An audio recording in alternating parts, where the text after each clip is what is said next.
like no time off for volleyball teams during the regular season. Big Ten teams do get a couple of byes. This week, a half dozen. Illinois, Nebraska, Wisconsin, Michigan State, Northwestern, and USC, all at home. Now, of those teams, only the Illini are already bowl eligible, and even Illinois struggling a little bit. They were 6-1, now 6-3 after 2 straight losses. If you're Brett Bielema, who, by the way, is a grinder, a lot of people don't know that about Illinois coach Brett Bielema. He works his tail off week in, week out. What's on his to-do list during the bye week? It's to continue to expand on the belief in this team. And I know last week was disappointing, but when you look at their schedule, there's an opportunity for them to finish strong here and get to 9 wins with a chance to get to 10 wins in the bowl game. They've proven that they're capable. How do they do it? It all comes to the trenches. Altmaier has taken that step, but they got to protect him and they got to complement the passing game with a running game, which is really crazy because the one thing you'd expect with Brett Bielema would be dominant trench play. You're not going to have big sweeping changes here, but sometimes a bye week can help settle everybody down, start to say what's our strengths, what's our weaknesses, and double down up front. What awaits Illinois? A home game against Michigan State, a road trip to Rutgers, and then you finish up against Northwestern. That game will be played at Wrigley Field.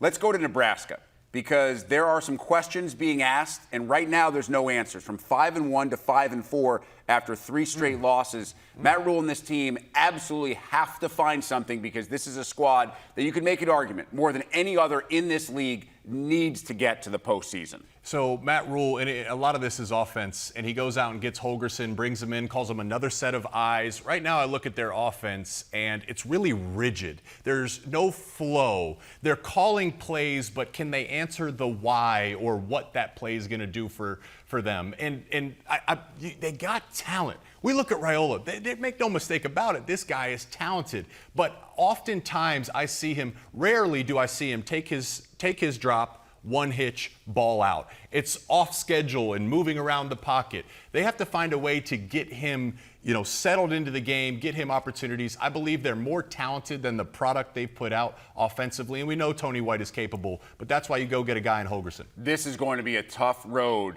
for Nebraska. At USC, home against Wisconsin, at Iowa to finish the year. So when Nebraska and Wisconsin do play, if they are not bowl eligible by then, one of them will get to 6 wins at that point, but it hasn't been great for Luke Fickell either. Badgers, 2 straight L's after they were 5-2, and it seemed like they had found something offensively. They kind of lost it over the last couple of weeks. Right, and that's what this week is about, is trying to answer the question of which Badger team are we? And growth isn't linear. They struggled early in the season. You mentioned the middle part of the season. We called 3 straight of their games, and I'm like, man, does the O-line look good? Man, are they running the ball well? So then they make some progress. Competed with Penn State, but certainly fell off the rails last week. So now gather yourself, take a breath.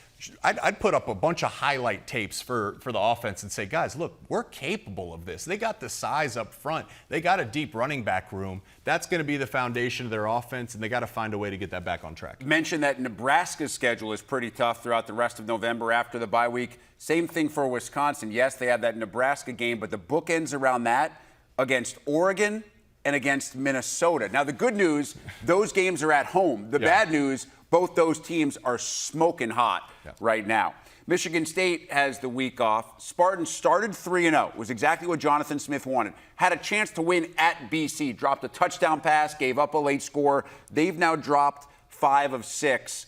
We've talked a lot about Aiden Childs needing to be better, smarter with the football. We're now 3/4 of the way through the season, so you hope that has at least been addressed, which I know it has. What else has to get addressed?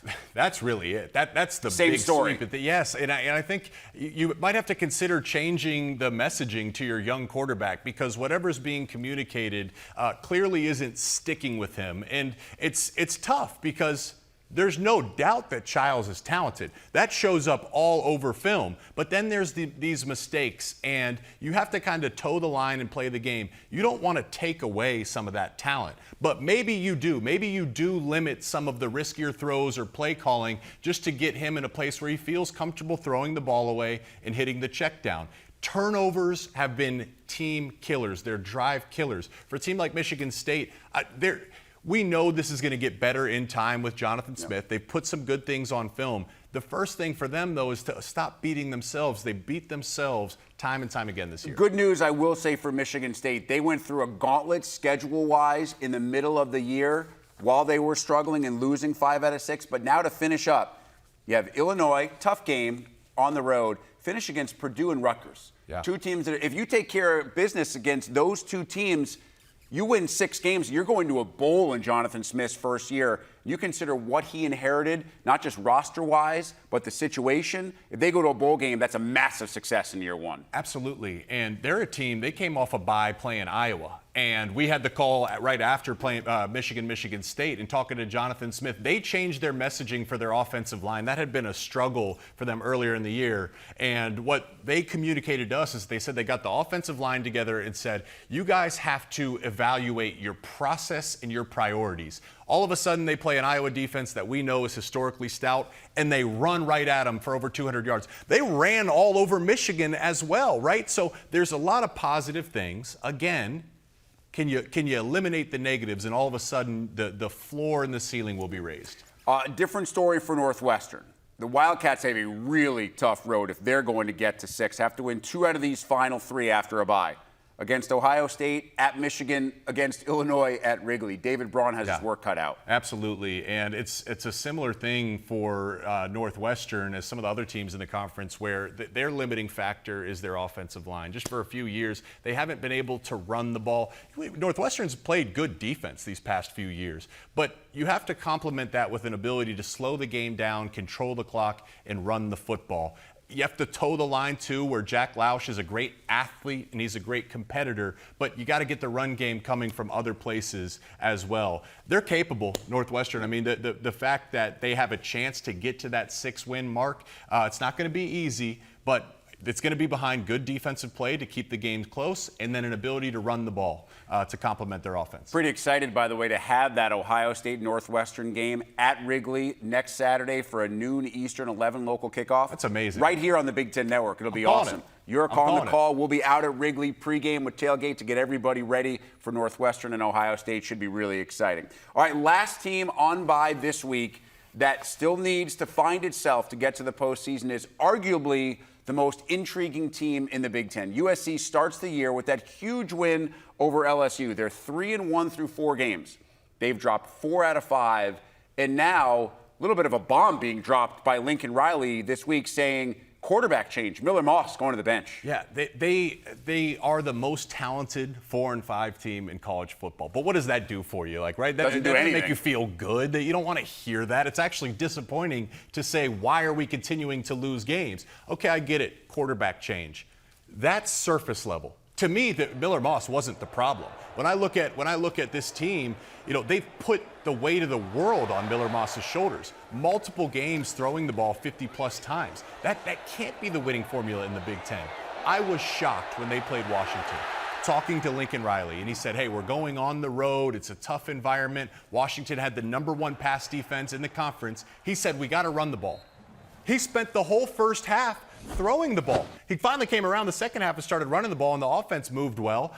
So what they need to do in this bye week is, I think what Lincoln could do, it's not just scouting opponents. They're self-scouting as well. And I think when he goes back and looks at the data, he'll realize the whole team benefits by their ability to run the football. Their offensive line, their smallest guy is like 6'5", 320 pounds. Those are big boys. Like, that's a capable offensive line. You got Woody Marks. He's a more than capable running back. He's a beast. You got to run the ball. That's going to help your defense out. That'll help whoever the quarterback's out. It's hard to believe they have to win 2 out of 3 just to become bowl eligible. We're not talking about the playoff or a New Year's 6 game. We're talking about 2 wins with this schedule left. At home against Nebraska, at UCLA. Anything can happen in a rivalry game. And you finish up against Notre Dame, who's top 10 in the country right now. USC should never be in this position. I remember my sophomore year at Michigan, we had to have beat Ohio State in order to get to a bowl game, and we lost. I remember how deflating and dark and cold the locker room was, knowing, wait, we're going to be home for the holidays? We're supposed to be preparing for a bowl game. It should never happen for USC. We shall see it all play out over the last 4 weeks of the regular season.